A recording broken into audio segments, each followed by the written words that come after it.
दिवसेंदिवस वाढतो. मग रुपया कोणाच्या बाजूने आहे?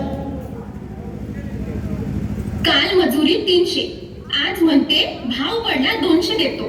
बाजारात तेल डाळ गॅस डबल रेट. माझा रुपया रोज लहान होत चाललाय. रुपया घसरला, कोण हसला? श्रीमंत कोण रडला? गरीब.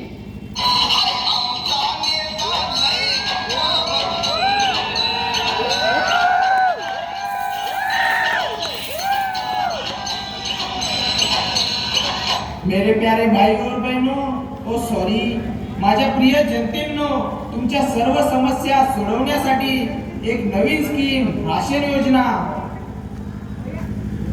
अहो रुपया घसरतोय, आम्ही कमिटी करू, किमती वाढल्या, आम्ही ट्विट करू, अहो जॉब नाही. आम्ही स्लोगन देऊ, मेक इंडिया ग्रेट. पेट्रोल महाग, गॅस महाग, शिक्षण महाग, पण तुमचं भाषण सगळ्यात स्वस्त. नेताजी, रुपयांची किंमत कशी वाढवणार? किमती कशा स्थिर ठेवणार? कर्जाच्या साखळीतून आम्हाला कसे सोडवणार? ओ शास्त्रीजी, काहीतरी बोला ना. क्युरेन्सिया, इन्फ्लेशन, फिस्कल पॉलिसी असा काहीतरी भारी शब्द वापरा ना. माझा डिमांड सप्लाय आहे. रुपया म्हणजे टेक्निकल सब्जेक्ट आहे. काम करायला काय करणार? अर्थशास्त्र हे फक्त आकड्याचं नसतं, ते मानवी जीवनाचं शास्त्र आहे. ज्या देशात शेतकरी आत्महत्या करतो, कामगाराला पोटभर अन्न मिळत नाही, तर तिथली अर्थव्यवस्था विकासशील नाही, अमानवी आहे.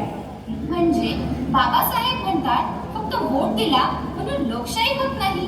घरात भूक, बेरोजगारी, कर्ज असेल तर लोकशाही कागदावरच. म्हणूनच त्यांची डिमांड होती एज्युकेशन प्लस एम्प्लॉयमेंट प्लस आर्थिक न्याय.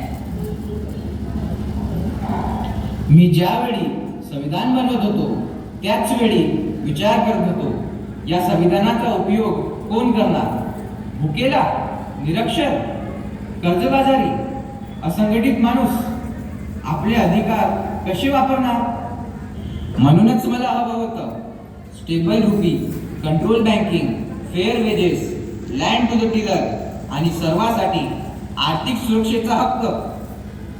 बाबासाहेब, मग आम्ही काय करायचं? फक्त भीम जयंतीला फोटो काढायचा की काही वेगळं? भीम जयंती म्हणजे फक्त डीजे नाही, तर डे ऑफ रिझॉल्व, संकल्प दिन. तुम्ही इकॉनॉमिक्स शिकणार, प्रश्न विचारणार, सरकारला उत्तरदायी ठरणार, कामगार, शेतकरी, स्त्रिया यांच्या हक्कासाठी उभं राहणार. तेव्हाच माझं काम पूर्ण होईल.